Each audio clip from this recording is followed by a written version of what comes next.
ರಾಜ್ಯ ರಾಜಕಾರಣದಲ್ಲಿ ಮಹತ್ವದ ಬೆಳವಣಿಗೆಗಳು ಆಗ್ತಲೇ ಇದೆ. ಬಿಜೆಪಿ ಸಂಸದ ಶ್ರೀನಿವಾಸ್ ಪ್ರಸಾದ್ ಬೆಂಬಲವನ್ನ ಕೇಳಿದೆ ಕಾಂಗ್ರೆಸ್. ಮೈಸೂರು, ಕೊಡಗು, ಚಾಮರಾಜನಗರ ಕ್ಷೇತ್ರ ಗೆಲ್ಲೋದಕ್ಕೆ ಕಾಂಗ್ರೆಸ್ ಈ ರೀತಿಯಾಗಿ ರಣತಂತ್ರವನ್ನ ರೂಪಿಸ್ತಾ ಇದೆ. ಶ್ರೀನಿವಾಸ್ ಪ್ರಸಾದ್ ಮನೆಗೆ ಸುನಿಲ್ ಬೋಸ್ ಅವರು ಭೇಟಿಯನ್ನ ಕೊಟ್ಟಿದ್ದಾರೆ. ಬೆಂಬಲ ಕೊಡಬೇಕು ಅಂತ ಕೇಳ್ಕೊಂಡಿದ್ದಾರೆ. ಹಾಗಾದ್ರೆ ಶ್ರೀನಿವಾಸ್ ಪ್ರಸಾದ್ ಅವರ ನಡೆ ಏನು? ಕಾಂಗ್ರೆಸ್ಗೆ ಸಪೋರ್ಟಿವ್ ಆಗಿ ನಿಲ್ತಾರ? ಹಿಂದೆ ಕಾಂಗ್ರೆಸ್ ಪಕ್ಷದಲ್ಲೇ ಇದ್ದವರು ಕೆಲವೊಂದು ಅಸಮಾಧಾನಗಳಿಂದ ಸಚಿವ ಸ್ಥಾನ ತನಗೆ ಸಿಗಲಿಲ್ಲ ಅಂತ ಹೇಳಿ ಸಿದ್ದರಾಮಯ್ಯ ಅವರ ಮೇಲೆ ಮುನಿಸಿಕೊಂಡು ಕೋಪಗೊಂಡು ಅವರು ಬಿಜೆಪಿ ಪಕ್ಷಕ್ಕೆ ಸೇರ್ತಾರೆ. ಎಂಪಿ ಎಲೆಕ್ಷನ್ ನಿಂತ್ಕೊಳ್ತಾರೆ, ಸಂಸದರು ಆಗಿದ್ದಾರೆ. ಸೊ ಈಗ ಮತ್ತೆ ಕಾಂಗ್ರೆಸ್ ಅವರ ಮನೆ ಬಾಗ್ಲನ್ನ ತಟ್ಟಿದೆ. ಸುನಿಲ್ ಬೋಸ್ ಅವರು ಭೇಟಿಯಾಗಿದ್ದಾರೆ. ಮೈಸೂರಿನ ಜಯಲಕ್ಷ್ಮೀಪುರಂನಲ್ಲಿರುವಂತಹ ನಿವಾಸದಲ್ಲಿ ಭೇಟಿಯಾಗಿದ್ದಾರೆ. ದಲಿತರ ಮತ ಸೆಳೆಯೋಕೆ ಕಾಂಗ್ರೆಸ್ ಈ ರೀತಿ ಭರ್ಜರಿ ರಣತಂತ್ರವನ್ನ ರೂಪಿಸಿದೆ. ಈಗ ಹಳೆ ಜಗಳವನ್ನ ಮರಿತಾರ ಮೂವರು ನಾಯಕರು ಅನ್ನೋದು ಈಗಿರುವಂತ ಪ್ರಶ್ನೆ. ಸಿದ್ದರಾಮಯ್ಯ, ಮಹದೇವಪ್ಪ ಮತ್ತೆ ಶ್ರೀನಿವಾಸ್ ಪ್ರಸಾದ್ ಒಂದಾಗ್ತಾರ ಈ ಎಲೆಕ್ಷನ್ ನಿಂದ? ತನ್ನ ಅಳಿಯಂದ್ರಿಗೆ ಬಿಜೆಪಿ ಟಿಕೆಟ್ ಕೊಡಿಸ್ಬೇಕು ಅಂತ ಹೇಳಿ ಶ್ರೀನಿವಾಸ್ ಪ್ರಸಾದ್ ಈ ಬಾರಿ ಸಾಕಷ್ಟು ಪ್ರಯತ್ನ ಪಟ್ಟಿದ್ರು. ಫಸ್ಟಿಗೆ ಹೇಳ್ಬಿಟ್ಟಿದ್ರು, ನನಗಂತೂ ಟಿಕೆಟ್ ಬೇಡ, ನಮ್ಮ ಫ್ಯಾಮಿಲಿ ಮೆಂಬರ್ಸಿಗೆ ಕೊಡಿ, ಇಬ್ರು ಅಳಿಯಂದ್ರಿದ್ದಾರೆ, ಒಬ್ರಿಗೆ ಕೊಡಿ ಟಿಕೆಟ್ ಅಂತ ಕೇಳ್ಕೊಂಡಿದ್ರು. ಇನ್ನು ಈ ಮುನಿಸಿದ ಕಾರಣ ಏನಾಯ್ತು ಕಾಂಗ್ರೆಸ್ ಪಕ್ಷದಲ್ಲಿ ಅವರಿಗೆ ಅಂದ್ರೆ 2013ರಲ್ಲಿ ಸಿದ್ದರಾಮಯ್ಯ ಸಂಪುಟದಲ್ಲಿ ಸಚಿವರಾಗಿದ್ದರು. ಸಚಿವ ಸ್ಥಾನದಿಂದ ಕೈ ಬಿಟ್ಬಿಟ್ರು ಸಿದ್ದರಾಮಯ್ಯ ಅವರು. ಇದರಿಂದ ಆಕ್ರೋಶಗೊಂಡು ಬಿಜೆಪಿ ಸೇರ್ತಾರೆ, ಸಂಸದರಾಗ್ತಾರೆ ಶ್ರೀನಿವಾಸ್ ಪ್ರಸಾದ್. ಆ ಮುನಿಸಿನಿಂದಾನೇ ವಾಕ್ಸಮರಗಳು ಕೂಡ ಜೋರಾಗಿ ನಡೀತಾ ಇತ್ತು. ಈಗ ಸಿಎಂ ಸೂಚನೆ ಮೇರೆಗೇನೆ ಸುನಿಲ್ ಬೋಸ್ ಅವರು ಶ್ರೀನಿವಾಸ್ ಪ್ರಸಾದ್ ಅವರನ್ನ ಮೀಟ್ ಮಾಡಿದ್ದಾರೆ, ಬೆಂಬಲವನ್ನ ಕೇಳಿದ್ದಾರೆ ಅನ್ನೋದು ಗೊತ್ತಾಗಿದೆ.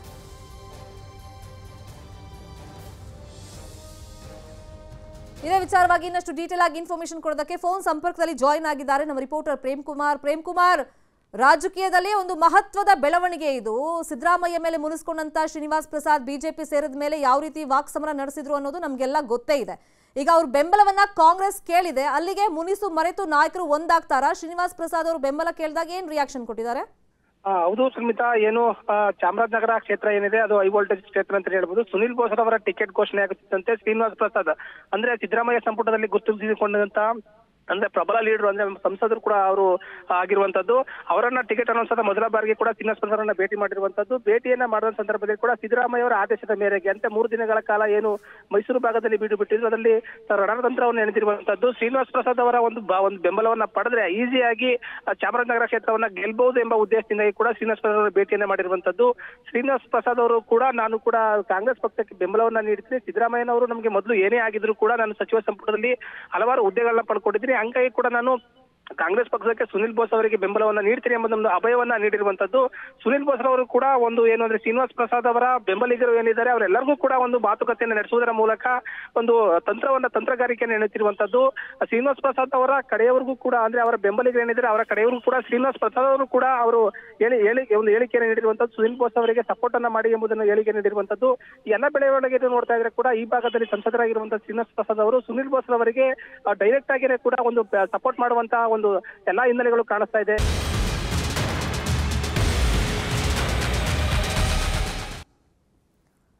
ಕೋಲಾರ ಕಾಂಗ್ರೆಸ್ ಅಲ್ಲಿ ಭಿನ್ನಮತ ಸ್ಫೋಟವಾಗಿದೆ. ಇನ್ಫ್ಯಾಕ್ಟ್ ತಾರಕಕ್ಕೇರಿದೆ. ನೆನ್ನೆ ನೋಡಿದ್ವಿ ನಾವು, ಶಾಸಕರು ರಾಜೀನಾಮೆ ಪತ್ರವನ್ನ ಹಿಡ್ಕೊಂಡ್ ಬಂದಿದ್ದು. MLCಗಳಂತೂ ಇನ್ನೇನು ಕೊಟ್ಟೆ ಬಿಡೋ ಹಂತಕ್ಕೆ ಬಂದಿದ್ರು. ಆ ಟೈಮ್ನಲ್ಲಿ ಭೈರತಿ ಸುರೇಶ್ ಬಂದು ಮನವೊಲಿಸುವಂತ ಕೆಲಸವನ್ನ ಮಾಡಿದ್ರು. ಈಗ ಮುನಿಯಪ್ಪ ಅಳಿಯನ ಸ್ಪರ್ಧೆಗೆ ವಿರೋಧವನ್ನ ಈ ಕ್ಷಣಕ್ಕೂ ವ್ಯಕ್ತಪಡಿಸ್ತಾ ಇದ್ದಾರೆ ರಮೇಶ್ ಕುಮಾರ್ ಟೀಮ್. ರಾಜೀನಾಮೆ ಹೈಡ್ರಾಮವನ್ನ ನಿನ್ನೆ ಮಾಡಿದ್ರು. ಓರ್ವ ಸಚಿವ, 4 ಶಾಸಕರು ರಾಜೀನಾಮೆ ಹೈಡ್ರಾಮಾ ಮಾಡಿದ್ರು. ಇವತ್ತು ಸಂಜೆ ಎರಡೂ ಬಣಗಳ ಜೊತೆಯಲ್ಲಿ ಸಿಎಂ ಹಾಗೇನೆ ಡಿಸಿಎಂ ಸಭೆಯನ್ನ ನಡೆಸ್ತಾರೆ. ಮುನಿಯಪ್ಪ ಹಾಗೇನೆ ರಮೇಶ್ ಕುಮಾರ್ ಬಣದ ಜೊತೆ ಸಭೆಯನ್ನ ಮಾಡ್ತಾರೆ. ಈ ಒಂದ್ ಸ್ವಲ್ಪ ಟ್ವಿಸ್ಟ್ ಅನ್ನ ಕೊಡಲಾಗಿದೆ ಈ ಟಿಕೆಟ್ ವಿಷಯದಲ್ಲಿ. ಯಾಕಂದ್ರೆ ನಿನ್ನೆ ಮುನಿಯಪ್ಪ ಅಳಿಯನಿಗೆ ಟಿಕೆಟ್ ಅನ್ನ ತಡೆ ಹಿಡಿಯಲಾಗಿದೆ ಅಂತ ರಾಜೀನಾಮೆ ಕೊಡಕ್ ಬಂದಂತ MLCಗಳಿಗೆ, ಶಾಸಕರಿಗೆ, ಸಚಿವರಿಗೆ ಹೇಳಿದ ಮೇಲೆ ಅವರು ರಾಜೀನಾಮೆಯಿಂದ ನಿನ್ನೆ ತಾತ್ಕಾಲಿಕವಾಗಿ ಹಿಂದೆ ಸರಿದ್ರು.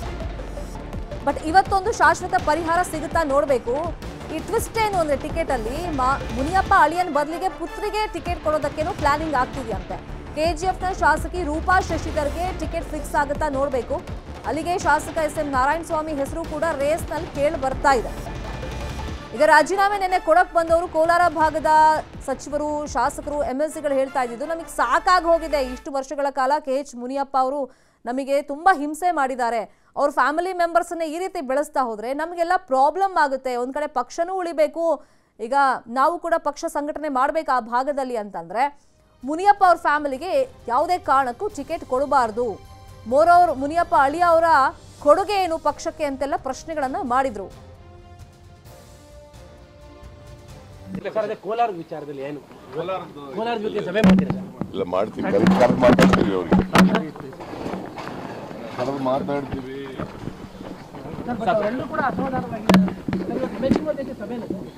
ಇವೆಲ್ಲ ಇರ್ತಾವಪ್ಪ ರಾಜಕೀಯದಲ್ಲಿ. ಅಲ್ಲ, ಇವತ್ತು ರಮೇಶ್ ಕುಮಾರ್ ಅವ್ರ ಬಡ ಜೊತೆ ಸಭೆ ಮಾಡ್ತಾ ಇದ್ದಾರೆ. ಇಲ್ಲಿ ರಮೇಶ್ ಕುಮಾರ್ ಬಡ ಜೊತೆ ಸಭೆ ಮಾಡ್ತಾ ಇದ್ದಾರೆ. ಭಕ್ತರ ಕೋಲಾರದವರೆಲ್ಲ ಭೇಟಿ ಮಾಡ್ತೀನಿ ಸಾಯಂಕಾಲ. ಸಂಜೆ ಅಂತಿಲ್ಲ, ಬೆಂಗಳೂರಿಗೆ ಹೋದ್ಮೇಲೆ.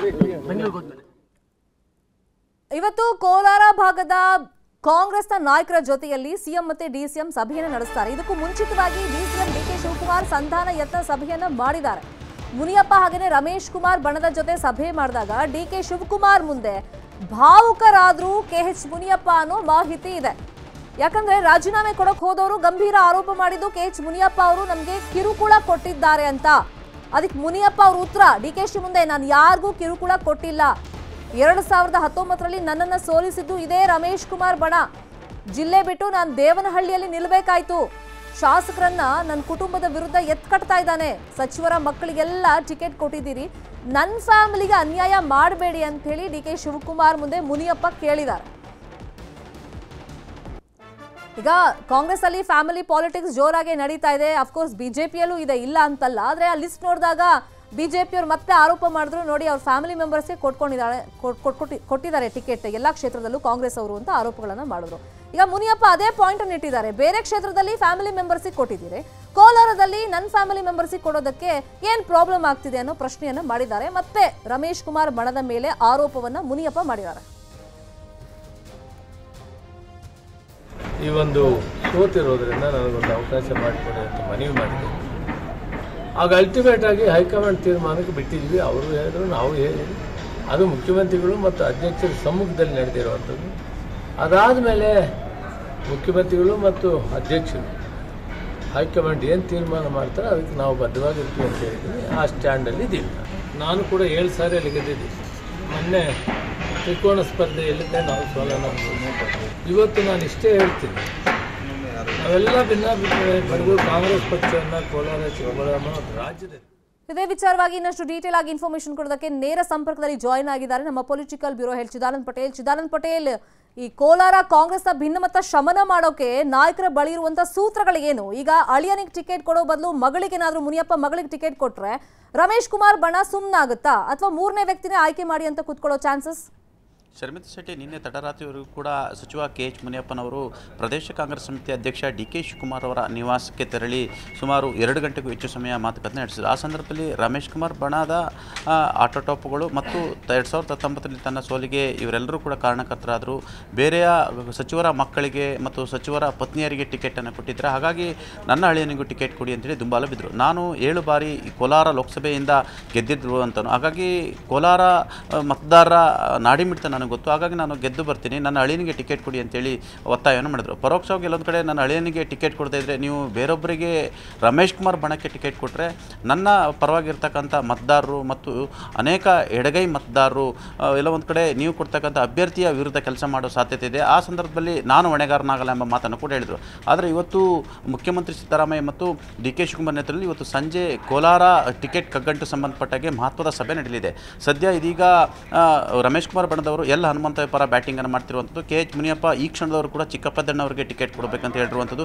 ಈ ಎಲ್ಲದರ ನಡುವೆ ಕೂಡ ಚಿಕ್ಕಪ್ಪೆದ್ದಣ್ಣರವರ ಮೇಲೆ ಲೋಕಾಯುಕ್ತ ದಾಳಿ ಆಗಿರುವಂಥದ್ದು, 2 ಬಾರಿ ಲೋಕಾಯುಕ್ತ ದಾಳಿ ಆಗಿರುವಂಥದ್ದು ಮತ್ತು ಲೋಕಾಯುಕ್ತದಲ್ಲಿ ಇರತಕ್ಕಂಥ ದೂರುಗಳು ಸಂಬಂಧಪಟ್ಟಾಗಿ ಇದೀಗ ಸಾಮಾಜಿಕ ಜಾಲತಾಣದಲ್ಲಿ ವೈರಲ್ ಆಗಿರುವಂಥದ್ದು. ಮತ್ತೊಂದು ಕಡೆ ಗೋಬ್ಯಾಕ್ ಕೆಎಚ್ ಮುನಿಯಪ್ಪ ಎಂಬ ಅಭಿಯಾನ ಕೂಡ ಕೋಲಾರದಲ್ಲಿ ರಮೇಶ್ ಕುಮಾರ್ ಬಣದ ಟೀಮ್ ಆರಂಭ ಮಾಡಿರುವಂಥದ್ದು. ಈ ಎಲ್ಲದರ ನಡುವೆ ಇವತ್ತು KR ರಮೇಶ್ ಕುಮಾರ್ ಅವರು ತಮ್ಮ ಬಣದ ಸಚಿವರಾಗಿರ್ತಕ್ಕಂಥ MC ಸುಧಾಕರ್, ಶಾಸಕರಾದಂಥ ನಂಜೇಗೌಡ ಮತ್ತು ಕೊತ್ತನೂರು ಮಂಜುನಾಥ್ ಹಾಗೂ MLCಗಳ ನಡುವೆ ಒಂದು ಸಭೆಯನ್ನು ನಡೆಸಲಿದ್ದಾರೆ. ಆ ಸಭೆಯ ಬಳಿಕ ಮುಖ್ಯಮಂತ್ರಿಗಳ ಸಭೆಗೆ ತೆರಳಿದ್ದಾರೆ. ಒಟ್ಟಾರೆ ಈಗ ಸದ್ಯ ಚಿಕ್ಕಪೆದ್ದಣ್ಣವರಿಗೆ ಟಿಕೆಟ್ ಕೊಟ್ಟರೆ ಕೋಲಾರದ 4ಕ್ಕೂ ಹೆಚ್ಚು ಶಾಸಕರುಗಳು ಮತ್ತು 2 MLCಗಳು ವಿರೋಧವನ್ನು ವ್ಯಕ್ತಪಡಿಸಿದ್ದಾರೆ. ಇದು ಚುನಾವಣಾ ಸಂದರ್ಭದಲ್ಲಿ ವ್ಯತಿರಿಕ್ತ ಪರಿಣಾಮ ಉಂಟಾಗುವ ಸಾಧ್ಯತೆ ಇದೆ ಎಂಬ ಲೆಕ್ಕಾಚಾರ ಇರತಕ್ಕಂಥದ್ದು.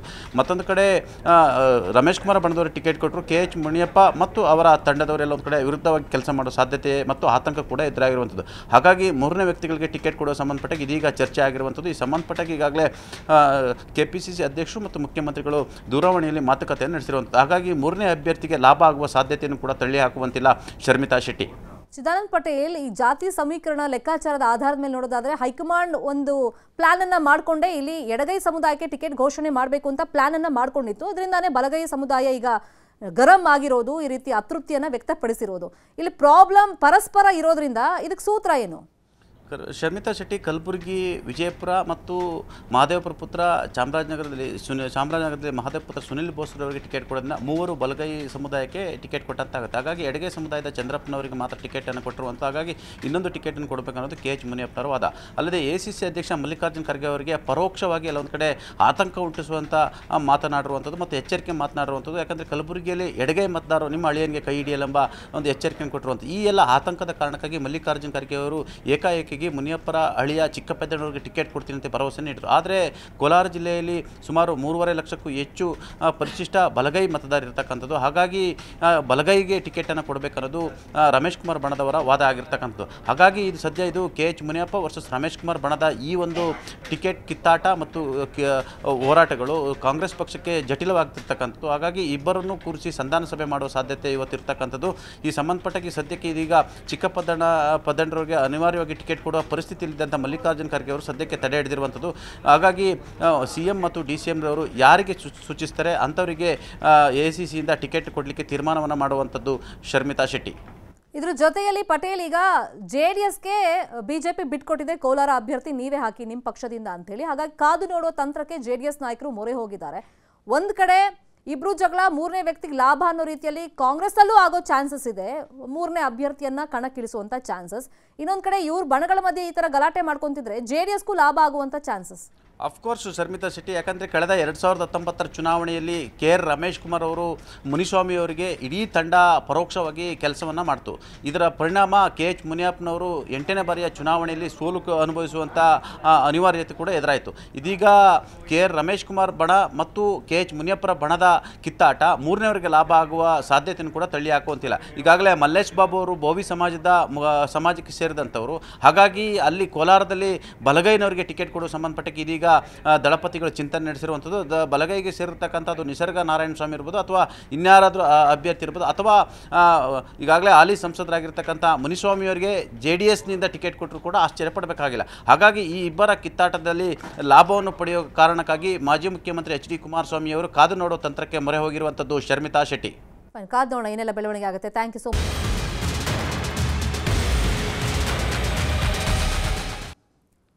ಬೆಳಗಾವಿಯಲ್ಲಿ ಪಂಚಮಸಾಲಿ ಲಿಂಗಾಯತ ಮತಕ್ಕೆ ಪೈಪೋಟಿ ಜೋರಾಗಿ ನಡೀತಾ ಇದೆ. ಕಾಂಗ್ರೆಸ್ನ ಪಂಚಮಸಾಲಿ ಅಸ್ತ್ರಕ್ಕೆ ಬಿಜೆಪಿ ಕೌಂಟರ್ ಕೊಡೋದಕ್ಕೆ ಬೇಕಾದಂತ ತಯಾರಿಗಳನ್ನ ಮಾಡಿಕೊಂಡಿದೆ.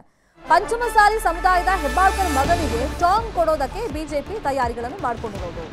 ಯಾವ ತರ ಪ್ಲಾನ್ ಮಾಡಿದೆ, ಹೈಕಮಾಂಡ್ ನಾಯಕರಿಂದ ಈ ಬಗ್ಗೆ ಬಿಜೆಪಿಯವರಿಗೆ ಏನ್ ಸಂದೇಶ ಬಂದಿದೆ, ಎಲ್ಲದ್ರ ಬಗ್ಗೆ ಈಗ ಇನ್ಫಾರ್ಮೇಶನ್ ಕೊಡ್ತಾ ಹೋಗ್ತೀವಿ. ಪಂಚಮಸಾಲಿ ಮುಖಂಡರಿಂದ ಬಿಜೆಪಿ ಭರ್ಜರಿ ಪ್ರಚಾರವನ್ನ ಮಾಡಿಸೋದಕ್ಕೆ ತಯಾರಿಗಳನ್ನ ಮಾಡಿಕೊಂಡಿದೆ. ಈಗ ಶೆಟ್ಟರ್ ಪರ ಯತ್ನಾಳ್, ಮುರುಗೇಶ್ ನಿರಾಣಿ ಪ್ರಚಾರಕ್ಕೆ ಪ್ಲಾನ್ ಅನ್ನ ಮಾಡ್ಕೊಂಡಿದ್ದಾರೆ. ಹೆಬ್ಬಾಳ್ಕರ್ ಕುಟುಂಬ ರಾಜಕೀಯದ ವಿರುದ್ಧ ಬಿಜೆಪಿ ಈ ರೀತಿ ಪ್ರತ್ಯಸ್ತ್ರವನ್ನ ಪ್ರಯೋಗ ಮಾಡೋದಕ್ಕೆ ಮುಂದಾಗಿದೆ. ಪಂಚಮಸಾಲಿ ಮತಗಳ ಮೇಲೆ ಈಗ ಬಿಜೆಪಿ ಕಣ್ಣಿಟ್ಟಿದೆ. ಜೊತೆಗೆ ಹೆಬ್ಬಾಳ್ಕರ್ ಫ್ಯಾಮಿಲಿ, ಯಾಕಂದ್ರೆ ಅವ್ರ ಮಗನಿಗೆ ಟಿಕೆಟ್ ಅನ್ನ ಕಾಂಗ್ರೆಸ್ ಇಂದ ಕೊಟ್ಟಿರೋದ್ರಿಂದ ಬಿಜೆಪಿ ಪಂಚಮಸಾಲಿ ಲಿಂಗಾಯತ ಮತಕ್ಕೆ ಪೈಪೋಟಿಗೆ ಬಿದ್ದಿದೆ. ಹಾಗಾಗಿ ಶೆಟ್ಟರ್ ಪರವಾಗಿ ಸಮುದಾಯದ ಪ್ರಮುಖ ನಾಯಕರನ್ನ ಕರೆಸಿ ಭರ್ಜರಿ ಪ್ರಚಾರವನ್ನ ಮಾಡಿಸಬೇಕು ಅಂತ ಹೇಳಿ ಬಿಜೆಪಿ ಪ್ಲಾನ್ ಮಾಡ್ಕೊಂಡಿದೆ.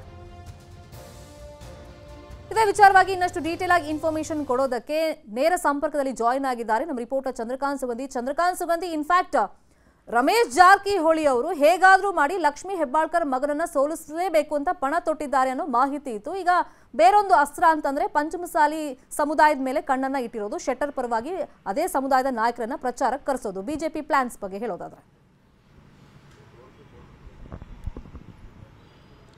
ಶರ್ಮಿತಾ ಶೆಟ್ಟಿ, ಪ್ರಮುಖವಾಗಿ ಬೆಳಗಾವಿ ಲೋಕಸಭಾ ಕ್ಷೇತ್ರದ ಚುನಾವಣೆ ಈಗ ರಂಗೇರ್ತಿದ್ದು ಏನು ಅಖಾಡಕ್ಕೆ ಇಬ್ಬರು ಅಭ್ಯರ್ಥಿಗಳು ಧುಮುಕಿದ್ದಾರೆ. ನಿನ್ನೆ ಬಿಜೆಪಿ ಅಭ್ಯರ್ಥಿ ಜಗದೀಶ್ ಶೆಟ್ಟರ್ ಭರ್ಜರಿಯಾಗಿ ಬೆಳಗಾವಿಗೆ ಎಂಟ್ರಿ ಕೊಟ್ಟಿರ್ತಕ್ಕಂಥದ್ದು. ಅಸಮಾನತ ಮುಖಂಡರನ್ನು ಕೂಡ ಇವತ್ತು ಜಗದೀಶ್ ಶೆಟ್ಟರ್ ನಿರಂತರವಾಗಿ ಭೇಟಿಯಾಗಿ ಇವತ್ತಿನಿಂದ ಚುನಾವಣೆ ಮುಗಿಯುವವರೆಗೂ ಕೂಡ ಕ್ಷೇತ್ರದಲ್ಲಿ ಓಡಾಡಲಿದ್ದಾರೆ. ಮತ್ತೊಂದು ಕಡೆ ಏನು ಕಾಂಗ್ರೆಸ್ನವರು ಏನು ಪಂಚಮಸಾಲಿ ಅಸ್ತ್ರವನ್ನ ಪ್ರಯೋಗ ಮಾಡಿರ್ತಕ್ಕಂಥದ್ದು. ಏನು ಅಹಿಂದ ಮತ ಮತ್ತು ಪಂಚಮಸಾಲಿ ಮತ ಬಂದ್ರೆ ನಮ್ಮ ಅಭ್ಯರ್ಥಿ ಗೆಲ್ತಾನೆ, ಆ ನಿಟ್ಟಿನಲ್ಲಿ ಈಗ ಕಾಂಗ್ರೆಸ್ ಪ್ರಚಾರವನ್ನ ಮಾಡಿಸ್ತಾ ಇದೆ. ಇದಕ್ಕೆ ಈಗ ಬಿಜೆಪಿಯು ಕೂಡ ಕೌಂಟರ್ ಪ್ಲಾನ್ ಅನ್ನು ರೆಡಿ ಮಾಡಿರ್ತಕ್ಕಂಥದ್ದು. ಹೈಕಮಾಂಡ್ ನಾಯಕರು ಬೆಳಗಾವಿ ನಾಯಕರಿಗೆ ಸೂಚನೆ ಕೊಟ್ಟಿದ್ದಾರೆ ಮತ್ತು ರಾಜ್ಯ ನಾಯಕರಿಗೆ ಸೂಚನೆ ಕೊಟ್ಟಿರ್ತಕ್ಕಂಥದ್ದು. ಪ್ರಮುಖವಾಗಿ ಇಬ್ಬರು ಲಿಂಗಾಯತ ಪಂಚಮಸಾಲಿ ನಾಯಕರು, ಒಂದ್ ಕಡೆ ಬಿಜೆಪಿ ರಾಜ್ಯ ಉಪಾಧ್ಯಕ್ಷ ಮುರುಗೇಶ್ ನಿರಾಣಿ, ಮತ್ತೊಂದು ಕಡೆ ವಿಜಯಪುರದ ಶಾಸಕ ಬಸನಗೌಡ ಪಾಟೀಲ್ ಯತ್ನಾಳ್ ಇಬ್ಬರನ್ನು ಬೆಳಗಾವಿಗೆ ಕರೆಸಿ ಏನು ಲಿಂಗಾಯತ ಪಂಚಮಸಾಲಿ ಮತಗಳನ್ನ ಬಿಜೆಪಿಗೆ ಸೆಳೆಯಲು ಈಗ ಬಿಜೆಪಿ ಪ್ಲಾನ್ ಮಾಡಿರ್ತಕ್ಕಂಥದ್ದು. ಏನು ಲಕ್ಷ್ಮೀ ಹೆಬ್ಬಾಳ್ಕರ್ ಕುಟುಂಬ ರಾಜಕಾರಣದ ವಿರುದ್ಧ ಏನು ಮುರುಗೇಶ್ ನಿರಾಣಿ ಮಾತಾಡಿದ್ರೆ, ಮತ್ತೊಂದು ಕಡೆ ಏನು ಪಂಚಮಸಾಲಿ ಮೀಸಲಾತಿ ಹೋರಾಟದಲ್ಲಿ ಆಗಂತಹ ಕೆಲ ಘಟನೆಗಳ ಕುರಿತು ಯತ್ನಾಳ್ ಮಾತಾಡಬೇಕು ಅಂತಕ್ಕಂಥ ಸೂಚನೆಯನ್ನ ಬಂದಿದೆ ಅಂತಕ್ಕಂಥ ಮಾಹಿತಿ ಇದೆ. ಈಗಾಗಲೇ ಇಬ್ಬರು ನಾಯಕರು ಬೆಳಗಾವಿಗೆ ಕೆಲವೇ ದಿನಗಳಲ್ಲಿ ಬರೆದು ಎರಡೂ ಕ್ಷೇತ್ರಗಳಲ್ಲೂ ಕೂಡ ಭರ್ಜರಿ ಪ್ರಚಾರ ಮಾಡಿದೆ. ಪ್ರಮುಖವಾಗಿ ಬೆಳಗಾವಿ ಜಿಲ್ಲೆಯಲ್ಲಿ ಸುಮಾರು 6 ಲಕ್ಷದಷ್ಟು ಲಿಂಗಾಯತ ಸಮುದಾಯದ ಇದ್ದು ಅದರಲ್ಲೂ ಅರ್ಧದಷ್ಟು ಪಂಚಮಸಾಲಿ ಸಮುದಾಯ ಇದೆ. ಪ್ರಮುಖವಾಗಿ ಬೈಲಹೊಂಗಲ, ಗೋಕಾಕ, ರಾಮದುರ್ಗ ಮತ್ತು ಸವದತ್ತಿ ಭಾಗದಲ್ಲಿ ಹೆಚ್ಚಿನ ಸಮುದಾಯ ಇರೋದ್ರಿಂದ ಆ ಒಂದು ಮತಗಳನ್ನ ಮೇಲೆ ಈಗ ಬಿಜೆಪಿ ಕಂಡಿಟ್ಟಿರ್ತಕ್ಕಂಥದ್ದು. ಬಿಜೆಪಿ ಏನು ಜಗದೀಶ್ ಶೆಟ್ಟರ್ಗೆ ಟಿಕೆಟ್ ಕೊಂಡಲ್ಲಿ ಕೆಲ ಅಸಮಾಧಾನ ಸೃಷ್ಟಿಯಾಗಿತ್ತು. ಆ ಅಸಮಾಧಾನವನ್ನು ಹೋಗಲಾಡಿಸಕ್ಕೆ ಇವತ್ತು ಜಗದೀಶ್ ಶೆಟ್ಟರ್ ಪ್ರಯತ್ನ ಮಾಡ್ತಿದ್ದಾರೆ. ನಿನ್ನೆ ಇಡೀ ದಿನ BS ಯಡಿಯೂರಪ್ಪನವರು ಬೆಳಗಾವಿಯಲ್ಲಿ ಉಳಿದುಕೊಂಡು ಯಾರು ಅಸಮಾಧಾನಗೊಂಡಿದ್ದಾರೆ ಮತ್ತು ಯಾರು ಟಿಕೆಟ್ ವಂಚಿತರು ಅವರೆಲ್ಲರನ್ನು ಕೂಡ ಮನವೊಲಿಸುವ ಕೆಲಸ ಮಾಡಿದ್ರು. ಈಗ ಬಿಜೆಪಿ ಪಂಚಮಸಾಲಿ ಮತ ಬ್ಯಾಂಕ್ಗೆ ಕೈ ಹಾಕಿರ್ತಕ್ಕಂಥದ್ದು ಎಷ್ಟು ಮಟ್ಟಿಗೆ ಸಕ್ಸಸ್ ಆಗುತ್ತೆ ಅಂತಕ್ಕಂಥದ್ದು ಕಾದು ನೋಡಬೇಕಿದೆ. ಶರ್ಮಿತಾ ಶೆಟ್ಟಿ.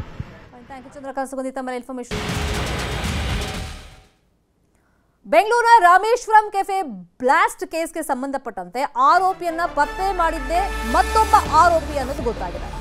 ಗಾಂಜಾ ನಶೆಯಲ್ಲಿ ಆರೋಪಿಯ ಸುಳಿವನ್ನ ಕೊಟ್ಬಿಟ್ಟ ಆತ. ಮಾರ್ಚ್ 1ನೇ ತಾರೀಕು ಬೆಂಗಳೂರಿನ ರಾಮೇಶ್ವರಂ ಕೆಫೆಯಲ್ಲಿ ಬಾಂಬ್ ಬ್ಲಾಸ್ಟ್ ಆಗಿತ್ತು. NIA ಸಿಕ್ಕ CCTV ಫುಟೇಜ್ನಲ್ಲಿ ಒಬ್ಬ ಶಂಕಿತ ಇದ್ದ. ಶಿವಮೊಗ್ಗದ ಸೆಲ್ನಲ್ಲಿದ್ದ ಒಬ್ಬ ಗಾಂಜಾ ದಂಧೆಯ ಆರೋಪಿ.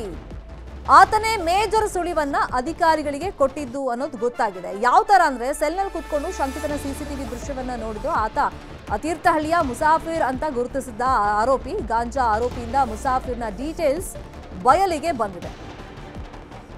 ಸ್ವಲ್ಪ ದಿನದ ಹಿಂದೆ ಇದೇ ನ್ಯೂಸ್ 18ನಲ್ಲಿ ನೀವು ಈ ಬಗ್ಗೆ ಇನ್ಫಾರ್ಮೇಶನ್ ಅನ್ನ ಕೇಳಿದ್ರಿ. ಕಾರಣ ಜೈಲಲ್ಲೇ ಕೂತ್ಕೊಂಡು ಈ ಬಗ್ಗೆ ಎಲ್ಲ ಪ್ಲಾನಿಂಗ್ ಆಗಿತ್ತು ಅಂತಾನೂ ಕೂಡ ಮಾಹಿತಿಗಳು ಸಿಕ್ಕಿತ್ತು.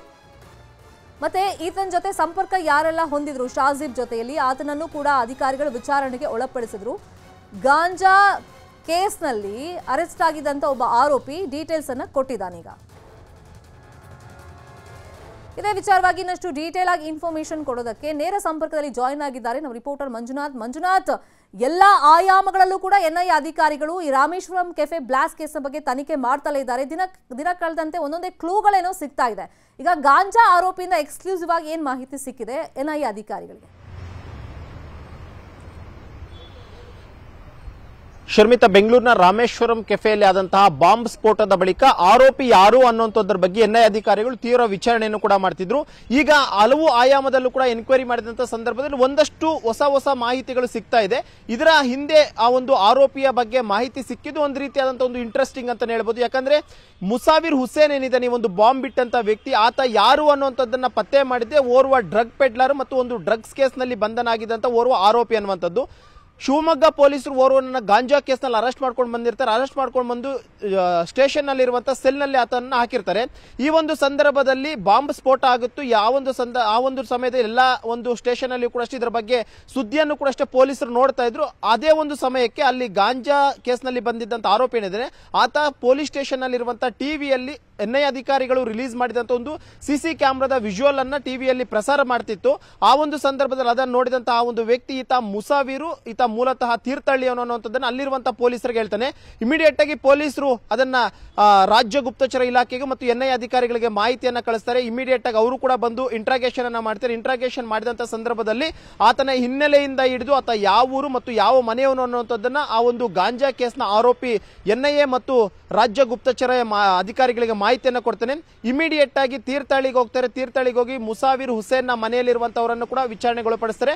ಆ ಒಂದು ಸಂದರ್ಭದಲ್ಲಿ ಸುಮಾರು 5 ವರ್ಷಗಳಿಂದಲೂ ಕೂಡ ಆತನ ಯಾರ ಸಂಪರ್ಕದಲ್ಲಿ ಇಲ್ಲ ಅನ್ನುವಂಥದ್ದು ಕೂಡ ವಿಚಾರಣೆ ಸಂದರ್ಭದಲ್ಲಿ ಗೊತ್ತಾಗುತ್ತೆ. ಸದ್ಯಕ್ಕೆ ಆತನಿಗೋಸ್ಕರ NIA ಅಧಿಕಾರಿಗಳು ಒಂದು ಕಡೆ ತೀವ್ರ ಹುಡುಕಾಟವನ್ನ ಮಾಡ್ತಿದ್ರೆ, ಜೊತೆಗೆ ಪ್ರಮುಖವಾಗಿ ಚೆನ್ನೈನಿಂದ ಆತ ಏನು ಒಂದು 2 ತಿಂಗಳು ಅಲ್ಲಿ ಹೋಟೆಲ್ನಲ್ಲಿ ಸ್ಟೇ ಆಗಿದ್ದ, ಅಲ್ಲಿ ಒಂದಷ್ಟು ಜನರ ಜೊತೆ ಸಂಪರ್ಕದಲ್ಲಿದ್ದ. ಆ ಒಂದು ಸಂಪರ್ಕದಲ್ಲಿ ಯಾರ್ಯಾರ ಜೊತೆ ಸಂಪರ್ಕದಲ್ಲಿದ್ದ, ಬಾಂಬ್ ಬ್ಲಾಸ್ಟ್ ಆದಂತ ಬಳಿಕ ಯಾರ ಜೊತೆ ಸಂಪರ್ಕದಲ್ಲಿ ಅಂತವರ ಮನೆಗಳ ಮೇಲೆ ಈಗಾಗಲೇ NIA ಅಧಿಕಾರಿಗಳು ಕೂಡ ದಾಳಿಯನ್ನ ಮಾಡಿದ್ದು, ಒಂದಷ್ಟು ದಾಖಲಾತಿಗಳು ಮತ್ತು ಒಂದಷ್ಟು ಎವಿಡೆನ್ಸ್ ಗಳನ್ನ ಕಲೆಕ್ಟ್ ಮಾಡುವಂತ ಒಂದು ಕೆಲಸಕ್ಕೆ ಮುಂದಾಗಿದ್ದಾರೆ.